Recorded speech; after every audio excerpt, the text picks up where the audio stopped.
United আদিবাসী পিছ forum আজি গঠন করার মূল উদ্দেশ্য হল যেহেতু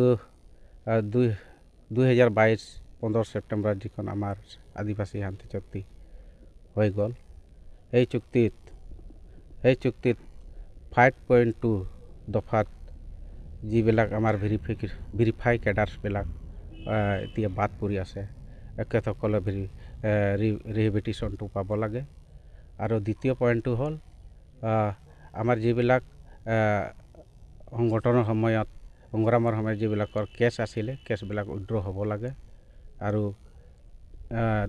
3 নম্বৰটো হ'ল আমাৰ যিবিলাক শ্বহীদ হোৱা সংগ্ৰামৰ সময়ত শ্বহীদ হোৱা কেডাৰসকলৰ ফেমিলি এইটো এককালীন কম্পেনচেশ্যনটো পাব লাগে বুলি মই চৰকাৰক দাবী আৰু আহ্বান জনাইছোঁ যেহেতু ইউনাইটেড আদিবাসী পিছ ফোৰামখন আজি 5টা সংগঠনৰ 15 মেম্বাৰ্ছ লৈ আজি গঠন কৰা হৈছে আৰু এতিয়া বাকী আমি ভাবিছোঁ ডিষ্ট্ৰিক্ট ৱাইজটো আৰু गठन करा होगो बोली आमी भाबिसु बे समाव आफादगिरिया जोंनो फोरमायबाय बे कमिटिखौ मानि थाखाय दानाय जादों जों दायो बे कमिटिनिनो फोरसावदिं नेहाथारि बिथांनिफ्राय जों माखासे बाथ्रा मिथिनानै लाबावनि जों बिथांजों रायलायनो नाजानि কি ক'ব আপুনি এই কমিটিখনৰ বিষয়ে মই প্ৰথমে মই আমাৰ সাংবাদিক বন্ধুসকল মই জোহাৰ জনাইছোঁ কাৰণ আজি আমাৰ এইখন কমিটি গঠন কৰাৰ উদ্দেশ্যটো এইটোৱেই হ'ল যেহেতু আমি একতৰ হোৱাৰ পিছত আজিলৈকে আমাৰ এডিশ্যনেল ভেৰিফাইবিলাক আজিলৈকে ৰিহেবিলিটেশ্যন পোৱা নাই সেইকাৰণে এই কমিটিখন গঠন কৰা হৈছে কাৰণ বহুত কাম এতিয়া বাকী আছে সেই কাম কৰিবৰ কাৰণে এই কমিটি ইউনাইটেড আদিবাসী পিছ ফোৰামখন আজি গঠন কৰা হ'ল সেইকাৰণে কাৰণ আজি আমাৰ পাঁচটা সংগঠনৰ আজি কাম কৰাৰ সময়ত যিখন কেছ আছে সেই কেছখন আজিলৈকে উইথড্ৰ হোৱা নাই সেইকাৰণে এই কমিটিখন গঠন কৰা হ'ল কাৰণ চৰকাৰৰ তাত মই আহ্বান কৰিছোঁ এই কমিটি লৈ পেলাই যাতে যেন আমাৰ এই এডিশ্যনেল ভেৰিফাই ল'ৰাবিলাকে সোনকালে যাতে আমাৰ ৰিহেবিলিটেশ্যনখন প্ৰদান কৰে চৰকাৰে সেইটো মই আহ্বান জনাইছোঁ চৰকাৰক আৰু লগতে আমাৰ যেখন আমাৰ 5টা সংগঠনৰ যেখন কেছ আছে সেইখন কেছ অতি সোনকালে আমাৰ কেছখন যাতে উইথড্ৰ কৰে চৰকাৰে আৰু লগতে আমাৰ সংগঠনত কাম কৰাৰ সময়ত আমাৰ যেকেইটা ল'ৰা শ্বহীদ হৈছে এই ল'ৰা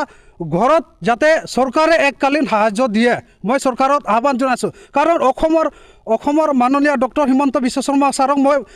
আহ্বান জনাইছোঁ কাৰণ যেহেতু আমাৰ কাৰণে ভাল চিন্তা কৰিছে ভাল চিন্তাৰ কাৰণে আজি আমাৰ একৰ্ড কৰিছে একৰ্ডৰ কাৰণে তিহিন আজি এই একৰ্ড আধাৰতে যিখন দফা আছে সেইখন দফা যাতে আমাৰ মাননীয়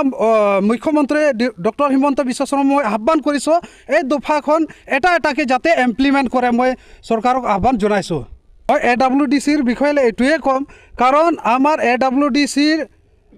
এতিয়া 16জন EM আছে যাতে যেন সোনকালে যাতে EMখন বঢ়াই লৈ যাব লাগে মই চৰকাৰত আমাৰ AWD-EMৰ তাত মই আহ্বান কৰিছোঁ যাতে এই 16জন EM কাৰণ 16জন EMে ইমান অল অসমত কাম কৰিব নোৱাৰিব সেইকাৰণে মই আপত্তি কৰিছোঁ যাতে বাকী EM যাতে সোনকালে গঠন কৰি পেলাই বডিটো ৰিফৰ্ম গঠন কৰে যাতে মই সেইটো আহ্বান কৰিছোঁ আমাৰ AWD-ৰ EMবিলাকক মই 39খন কৰিছোঁ কাৰণ লাগিব কাৰণ অল অসম বহুত ডাঙৰ সেইকাৰণে আমাৰ 40টা EM লাগিব সেইকাৰণে সোনকালে যেন যাতে আমাৰ AWDCখন ৰিফৰ্ম হৈ যায় আৰু গঠন কৰে মই আহ্বান কৰিছোঁ আমাৰ AWDCৰ মেম্বাৰ EMবিলাকক কাৰণ আজি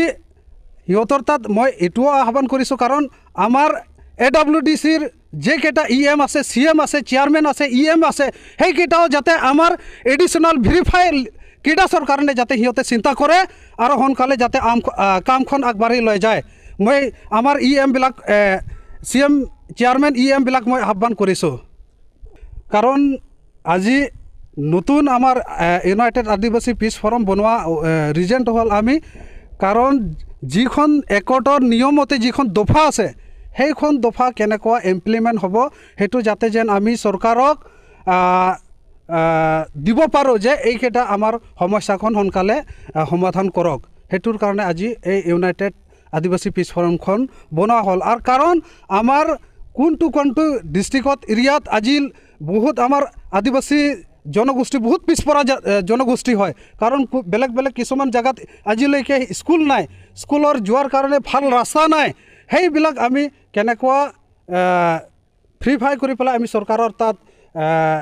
ছাবমিট কৰিম, সেইকাৰণে আমাৰ আজি এই ইউনাইটেড আদিবাসী পিছ ফৰামখন বনোৱা হ'ল। আমি এতিয়ালৈকে একো চিন্তা কৰা নাই, কাৰণ নতুনকৈ আমাৰ কমিটিখন গঠন কৰা হৈছে। সেইকাৰণে মই এতিয়া একো ক'ব নোৱাৰে, কাৰণ